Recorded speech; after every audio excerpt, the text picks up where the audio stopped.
તો અમદાવાદમાં નિકોલમાં પાણી ભરાયા છે। શિવાજી ચોકની આસપાસ સોસાયટીમાં પાણી ભરાયા છે। પાર્શ્વનાથ ટાઉનશીપમાંથી પસાર થતા લોકોને મહા મુસીબતનો સામનો કરવો પડી રહ્યો છે। રાત્રે વરસાદ પડ્યો છતાં પાણી ઓછું થવાનું શક્ય નહીં, જે મોટા સવાલો પ્રી મોન્સૂનની કામગીરી સામે ઉપસ્થિત કરી રહ્યા છે। તો નિકોલથી સંવાદદાતા દીપિકા લાઈવ જોડાયા છે વધુ માહિતી આપવા માટે।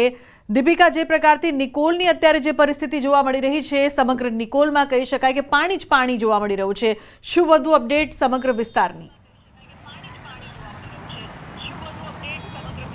લુબના સૌપ્રથમ તો હું આપને દ્રશ્યો બતાવીશ। અમદાવાદના નિકોલ વિસ્તારના જ દ્રશ્યો છે। વારંવાર અમદાવાદના નિકોલ વિસ્તાર અને એમાંય ખાસ કરીને પૂર્વ વિસ્તારની વાત કરીએ તો લોકોનો એક પ્રકારનો આક્ષેપ હોય છે કે માત્ર વિકાસ પશ્ચિમ વિસ્તારમાં જ જોવા મળે છે, પૂર્વ વિસ્તારમાં કોઈ પણ પ્રકારનો વિકાસ નથી જોવા મળતો।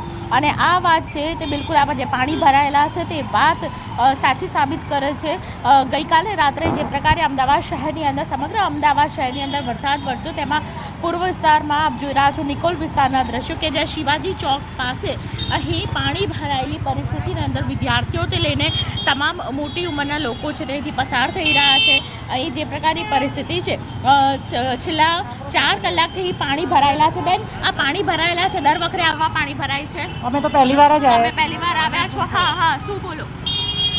અહીં તો દર વખતે જ પાણી ભરાય છે। લગભગ 6 મહિનાથી છે ને અહીંયા નિકોલમાં કઈ કામ ચાલે છે, અહીંયા પાણી ભરાઈ જાય છે। અહીંયા પાણી ભરાઈ જાય છે જ્યારે બી તો અત્યારે તો વરસાદ પડ્યો એટલે તો વરસાદ પડે તો ભરાય છે ને પહેલે બી ભરાવે છે।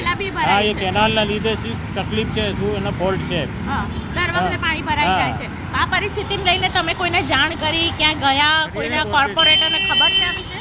હા, કરી છે, જાણ કરી છે, કોર્પોરેશનમાં જાણ કરી છે, નથી કઈ થતું નથી થાય। તો જે પ્રકારથી અહીં લોકોને સમસ્યાનો સામનો દર વર્ષે કરવો પડે છે, દર વર્ષે આ જ સમસ્યા છતાં કોઈ નિરાકરણ નહીં, કોર્પોરેશને જાણ કરવા છતાં પણ આ સમસ્યા યથાવત।